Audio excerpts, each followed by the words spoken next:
हरियाणा के फैसले को लेकर अगर आप बात करें तो जनता फैसला अब सुना रही है। शाम के 5 बजे वोटिंग परसेंटेज को लेकर बड़ी खबर है। हरियाणा विधानसभा चुनाव को लेकर 90 सीटों पर मतदान लगातार जारी है। दोपहर 3 बजे तक बात करें तो 49.13% मतदान अभी तक रिकॉर्ड किया गया। अभी ताजा अपडेट जैसे ही सामने आएंगे आपको अपडेट कर दिया जाएगा। सबसे ज्यादा यमुनानगर में 56.79% वोटिंग हुई है। सबसे कम गुरुग्राम में 38.61% वोटिंग, अंबाला में 49.39% मतदान हुआ, चरखी दादरी में 47.08%, भिवानी में 38.27% मतदान हुआ, फतेहाबाद में 52.46%, गुरुग्राम में 38.61%, यानी कि सबसे कम मतदान अब तक दर्ज हुआ तो गुरुग्राम में हुआ है। अब ऐसे में बात अगर करें फरीदाबाद की 41.74% वोटिंग कम है लेकिन गुरुग्राम से बेहतर। तो अब मतदान को लेकर वोट परसेंटेज जो सामने आया है वो आपकी टीवी स्क्रीन पर हम आपको दिखा रहे हैं। तो अप्रोक्सीमेटली वोटिंग टर्नआउट जो है वो आपकी टीवी स्क्रीन पर।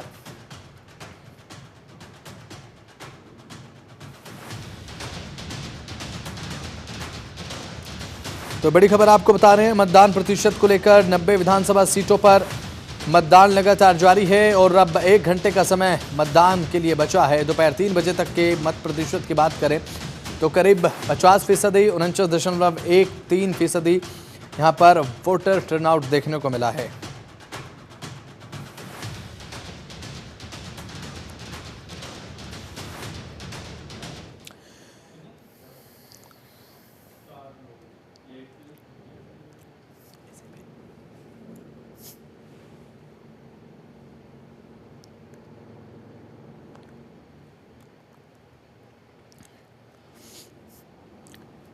तो ज्यादा जानकारी के साथ हमारी संवाददाता शिखा हमारे साथ जुड़ चुकी हैं और प्रजन्य गौड़ हमारे संवाददाता कुरुक्षेत्र से हमारे साथ जुड़े हुए हैं। सबसे पहले शिखा, आपका रुख करना चाहूंगा, आज हरियाणा के लिए बड़ा दिन है, अब 1 घंटे का मतदान बाकी है। मतदान को लेकर क्या ताजा अपडेट आपके पास है और जो यहाँ पर जो मुद्दों की राजनीति थी, किस तरीके से जातीय समीकरण अभी फिलहाल देखने को मिल रहे हैं जिसे साधने का प्रयास तमाम दलों की तरफ से किया गया, उसका जिक्र भी। शिखा,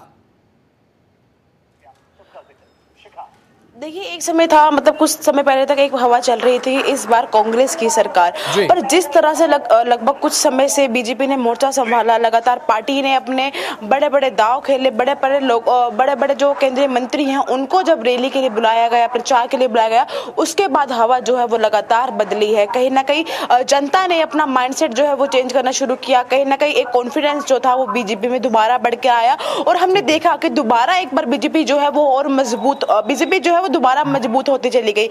एक समय अगर बीच में देखा था, अगर ये चुनाव जो है वो 3 से 4 महीने पहले होते तो कहीं ना कहीं एक तरफा जीत जो है वो कांग्रेस को मिल सकती थी, पर आज के समय में बीजेपी जो है वो दोबारा स्ट्रांग हो गई, क्योंकि जिस तरह से प्रत्याशी उतारे गए हैं, जगह को देखते हुए कि कहाँ कौन से एरिया में कौन से लोग मजबूत है उसको देखते हुए पार्टी ने अपने प्रत्याशी उतारे हैं, कहाँ पे कौन से वोटर्स ज्यादा है उसको देखते हुए पार्टी ने अपने वोटर्स उतारे हैं। यानी हर चीज को भांपते हुए, चाहे कांग्रेस हो या बीजेपी हो, उनके द्वारा अपने प्रत्याशी जो है उतारे गए हैं। और इस बार कांग्रेस बीजेपी ने जो जाट वोटर्स थे उनको भी इग्नोर नहीं किया है। जीटी बेल्ट रोड उनको पता है उनके साथ है, यानी जो अंबाला, करनाल, पानीपत, सोनीपत, ये ऐसी जीटी बेल्ट रोड है जो लगातार बीजेपी के साथ रहती है, पर जो जाट वोटर्स है उनको भी कहीं ना कहीं इस बार पार्टी जो है अपने साथ लेके गई है। जब भी प्रचार हुए हैं उसमें उनको भी साथ दिया गया, तो कहीं ना कहीं इस बार सबसे कम दिए गए हैं। अगर बात यहाँ पर टिकट बंटवारे की करें तो भारतीय जनता पार्टी की तरफ से जो टिकट बंटवारा देखने को मिला, सबसे ज्यादा ओबीसी, अब 17 सीटें दलितों के लिए आरक्षित है, 17 सीटें यहां पर दलितों को दी गई हैं, लेकिन जाटों को केवल 16 विधानसभा टिकट दिए गए विधानसभा चुनाव को लेकर। तो जाटों को खुश ज्यादा करने की बीजेपी सोच नहीं रही है, कंसंट्रेट नॉन जाट को लेकर ही लगता है क्या?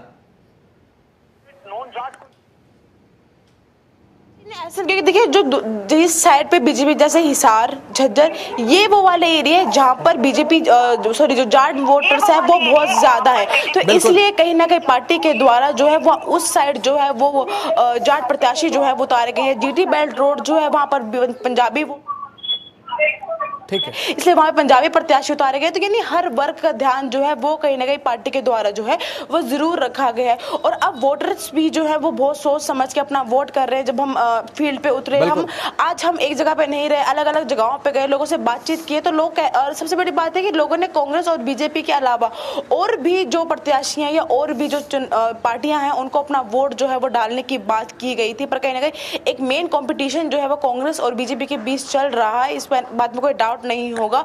पर अगर कांग्रेस के द्वारा बीजेपी के द्वारा और मेहनत अगर अच्छी रही तो कहीं ना कहीं अब रिजल्ट जो है वो बहुत टफ हो जाएंगे। और ये कह पाना कि कांग्रेस एक तरफ की सरकार बनाएगी ये गलत होगा।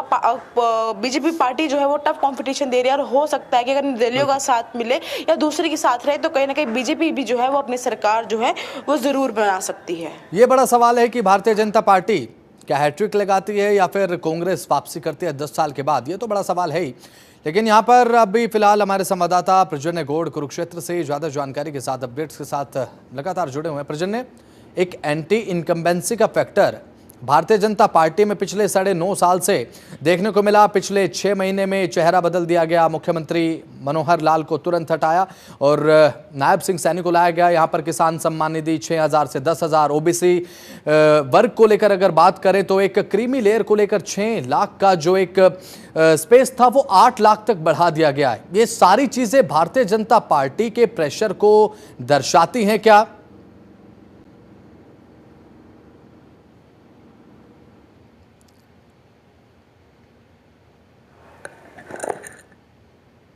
प्रजन्य, आवाज मिल पा रही है आपको?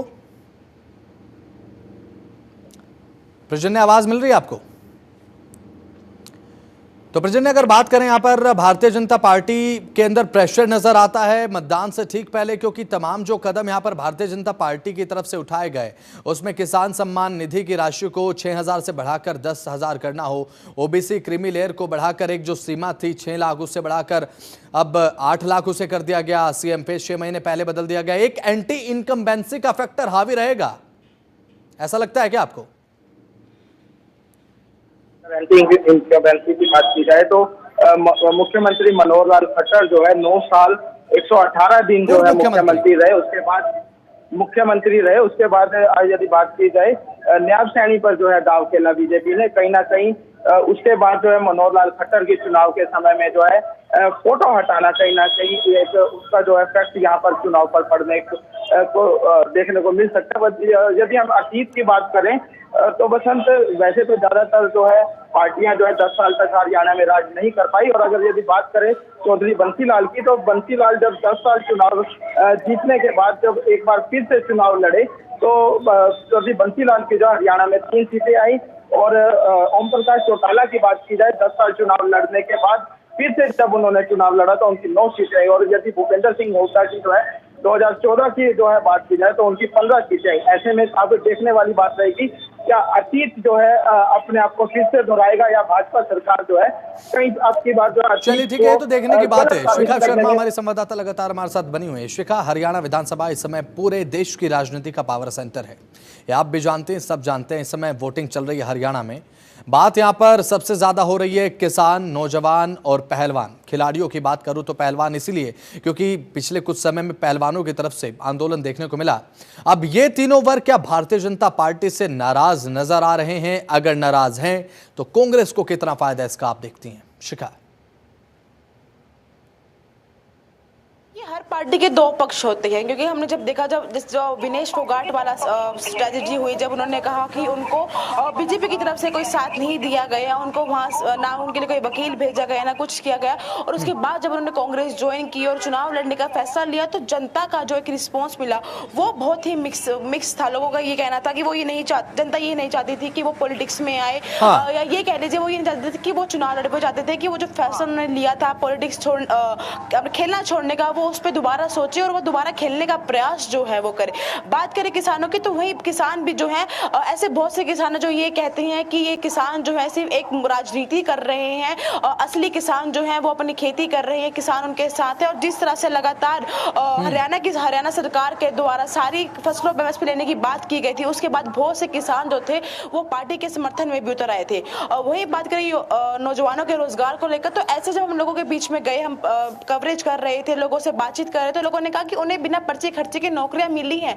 यानी कहीं ना कहीं एक मिक्स्ड रिएक्शन जो है वो हमें जनता के द्वारा देखने को मिल रहा है, चाहे वो किसान हो, चाहे वो खिलाड़ियों को लेकर हो, चाहे वो रोजगार को लेकर हो। यानी कहीं ना कहीं ये नहीं कहा जा सकता कि बीजेपी के साथ ये लोग बिल्कुल भी नहीं है। जी बीजेपी के साथ ये लोग जो है चल भी रहे हैं, पर कहीं ना कहीं कुछ लोग जो है वो नाराज भी चल रहे हैं। हाँ, चलिए ठीक है शिखा, यहाँ पर बात करें, बिल्कुल यहाँ पर भारतीय जनता पार्टी को लेकर आपने कहा कि भारतीय जनता पार्टी के साथ लोग नजर तो आ रहे हैं।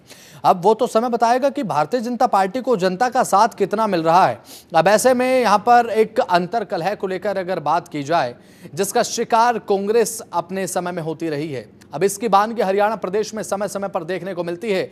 चाहे फिर कार्यकर्ताओं के अंदर सिर्फ फुटबॉल करनाल या फिर कैथल से तस्वीरें सामने आने की बात हो, या फिर कुमारी शैलजा और हुड्डा की तरफ से अपने अपने बयान देने को लेकर कि यहां पर तो हर कोई मुख्यमंत्री कुमारी शैलजा का बयान वो आज भी जब याद करते हैं तो भारतीय जनता पार्टी की तरफ से तमाम निशाने साधे जाते हैं। लेकिन यहां पर अनिल विज भारतीय जनता पार्टी के खेमे में यह कहते नजर आते हैं कि अपनी सीनियोरिटी के दम पर मैं ये दावा करता हूं कि मुख्यमंत्री फेस मेरा होना चाहिए। भले ही पार्टी का शीर्ष नेतृत्व यहां पर अब प्रोजेक्ट कर रहा है नायब सिंह सैनी को। एक अंतर कलह के कटघरे में भारतीय जनता पार्टी आन खड़ी हुई है क्या शिखा? देखिए, ये बात जब हम अनिल विज से बातचीत करने के लिए गए थे, उनसे इंटरव्यू लेने के लिए गए थे, तब हमने उनसे ये बात पूछी थी कि लोकसभा के टाइम पे भी कहीं ना कहीं जिस तरह से अंबाला सीट जो है वो बीजेपी आ रही थी, तब कांग्रेस द्वारा ये कहा गया था कि आप पार्टी से नाराज चल रहे हैं, आपने पार्टी से पार्टी के लिए वोट की अपील नहीं की, शायद इसलिए पार्टी जो है वो हार गई। उन्होंने कहा कि नहीं, मेरी पार्टी से कोई नाराजगी नहीं है, मैं पार्टी से जुड़ा हुआ था, जुड़ा हुआ हूँ और जुड़ा हुआ रहूंगा। हाँ, रही बात सीएम फेस की, तो कहीं ना कहीं अंबाला की जनता जो है वो ये चाहती है कि मुझे सीएम बनाया जाए और जनता की बात जो है वो हाईकमान के आगे रखना, ये मेरा हक बनता है। मैं जरूर उनकी बात जो है वो रखूंगा और सीएम बनने की मांग जो है द्वारा की भी गई है।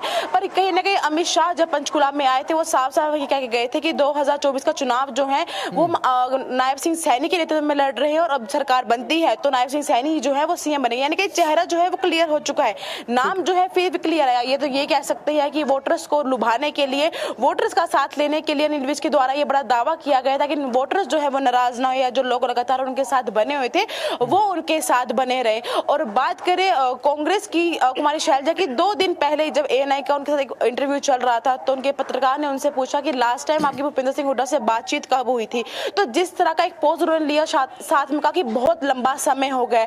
तो कहीं ना कहीं वोटर्स को और उन सारे कार्यकर्ताओं को जो लगातार कांग्रेस पार्टी से जुड़े हुए हैं, ये सोचने पे मजबूर कर देता है कि ऐसा क्या कारण है कि पार्टी के 2 बड़े नेता जो पार्टी को इतना मजबूत करते हैं, ऐसा क्या कारण है कि वो आपस में बातचीत ही नहीं कर रहे। देखिए, सीएम पद का दावा करना एक अलग बात है, पर आपसी कला अगर वो सामने आने लग जाए तो कहीं ना कहीं वोटर्स भी जो है, जो साथ में चलते हैं, जो कार्यकर्ता हैं, वो ये सोचने पे मजबूर हो जाते हैं कि अगर अंदर ये कला चल रही है तो हम किस तरह से पार्टी के साथ रहे। और इसका असर जो है लगातार हमने देखा है कि जब हाथ मिले थे स्टेज पर सबने देखा कि वो हाथ जबरदस्ती मिलाए गए थे, वहां पे दिल जो है वो नहीं मिले थे। लगातार एक दूसरे की रैली में वो लोग स्टेज पे नहीं दिखते थे, दिखते भी थे तो आपस में बातचीत नहीं करते। तो जनता जो है वो ये सब नोटिस कर रही है। और जब सबसे बड़ी बात है कि आज के टाइम पे सोशल मीडिया जो है वो एक बहुत बड़ा रोल निभा रहा है। सोशल मीडिया से लोग जो है वो सब कुछ नोटिस कर लेते हैं और जिस तरह से बीजेपी का आईटी सेल जो है वो बहुत स्ट्रॉन्ग है, वो इन सब चीजों को बहुत अच्छे से नोटिस भी करता है और बहुत अच्छे से वायरल भी करता है। और जब आप उन पे जाके कमेंट्स पढ़ेंगे तो लोग ये कह रहे हैं कि हम ये नोटिस कर भी रहे हैं और कहीं ना कहीं इसलिए भी लोग जो है वो कांग्रेस पार्टी से दूर हो रहे हैं कि जब आपसी कला उनमें इतनी चल रही है, वो एक सीएम फेस नहीं डिसाइड कर पा रहे हैं, तो वो प्रदेश को कैसे आगे बढ़ाएंगे। चलिए ठीक है, बने रहेगा शिखा, लगातार जानकारी आप साझा करें। विनीत कुमार हमारे संवाददाता सोनीपत विधानसभा से हमारे साथ जुड़े हुए हैं। जीटी रोड बेल्ट का हिस्सा है और कुछ जो हिस्सा है वो जाटलैंड में भी आता है। अब ऐसे में बात अगर विनीत सोनीपत की करें, अब जीटी रोड बेल्ट की शुरुआत राजधानी दिल्ली की तरफ से होती है, तो सोनीपत की कुछ विधानसभाएं हैं जो कि काउंट की जाती हैं, गिनी जाती हैं जीटी रोड बेल्ट में। और जीटी रोड बेल्ट को अब की बार 2024 में प्रिडिक्ट करना भारतीय जनता पार्टी के पक्ष में बेहद ज्यादा मुश्किल इसलिए क्योंकि अब राहुल गांधी की तरफ से प्रचार प्रसार जोरों से किया गया। अब यहां पर अगर बात करें जीटी रोड बेल्ट पर, लेकिन यहां पर भारतीय जनता पार्टी के इतिहास की अगर जीटी रोड की बात करें, जीटी रोड बेल्ट की मैं बात कर रहा हूं विनीत, और आप इस बात को समझ रहे होंगे क्योंकि 2014 में जब भारतीय जनता पार्टी जीती तो जीटी रोड बेल्ट ने 23 में से 21 सीटें भारतीय जनता पार्टी को दी थी। यह आंकड़ा 2019 तक आते आते हो गया अब 23 में से 11 विधानसभा सीटों का। अब की बार क्या माहौल है? बिल्कुल बसंत, देखिए अब जिस दिन का इंतजार था फिलहाल प्रत्याशियों को वो दिन आ चुका है। मतदान का जो समय था वो लोग मत अपना प्रयोग कर रहे हैं। अब जीटी बेल्ट की अगर बात करें तो क्योंकि जीटी रोड बेल्ट की आप बात कर रहे हैं तो वहां मोहनलाल बड़ोली 2019 में विधायक बने थे, लेकिन उसके बाद प्रदेश अध्यक्ष बनने के बाद में उन्होंने वहां से अपना चुनाव प्रचार नहीं भरा है।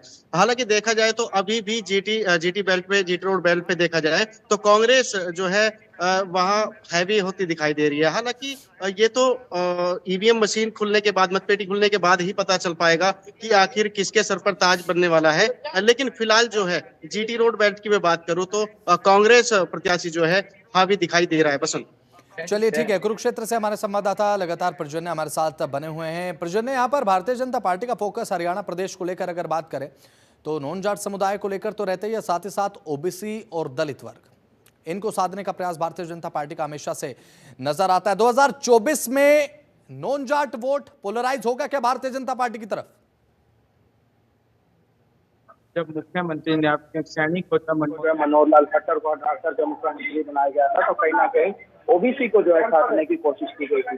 ऐसे में लाडवा सीट की बात करी गई तो लाडवा सीट पर जो है बीजेपी ने दांव खेला है, क्योंकि वहां पर जो है जाट समुदाय की वोट ज्यादा है और सैनी समाज की बात की जाए तो सैनी समाज की 35,000 वोट है और जाट समुदाय की जो है 40,000 वोट है। ऐसे में जो है उनको साधने का प्रयास जो है लगातार बीजेपी करती आई है और अब जो है तमाम पार्टियां जो उनको साधने का प्रयास कर रही है। लेकिन अब ये प्रज्वल ने ये सवाल इसलिए मैंने किया क्योंकि पिछले कुछ समय से लगातार हम देख रहे हैं, पिछले 2 विधानसभा चुनाव हुए, 2014 में पूर्ण बहुमत के साथ दिल खोलकर भारतीय जनता पार्टी का हरियाणा के लोगों ने स्वागत किया। 2019 में ओबीसी वोट भी घटा, छिटका, और दलित वोट भी छिटका और आधे से कम रह गया। इसलिए प्रेडिक्ट करना क्या मुश्किल है क्या? जी बिल्कुल, देखिए बसंत, आपकी बार जो है ये प्रेडिक्ट करना कहीं ना कहीं मुश्किल होगा, क्योंकि 2024 के लोकसभा के चुनाव में ओबीसी और जाट समुदाय का जो है वोट कांग्रेस को जो है ज्यादा मिला था और इस बार जो है कहीं ना कहीं उसका असर जो है विधानसभा चुनाव में भी देखने को मिलेगा। और अगर हम मुद्दों की बात करें तो एंटी इनकम्बेंसी जो है एक मुद्दा है, उसके बाद और भी मुद्दे जैसे रोजगार का मुद्दा है, कृषि का मुद्दा है, इन तमाम मुद्दों को देखकर जो है फिलहाल जो है जनता वोट करेगी। और आज जो है 6 बजे जो है उम्मीदवारों की जो है किस्मत जो है ईवीएम में लॉक हो जाएगी और ठीक 8 तारीख को चलिए ठीक है प्रज्वल, ने देखने की बात होगी कि 8 तारीख को जब ईवीएम खुलेगी तो जनता का फैसला जो जाहिर होता है तो किसके लिए अच्छी और किसके लिए बुरी खबर लेकर आता है। बहुत बहुत शुक्रिया।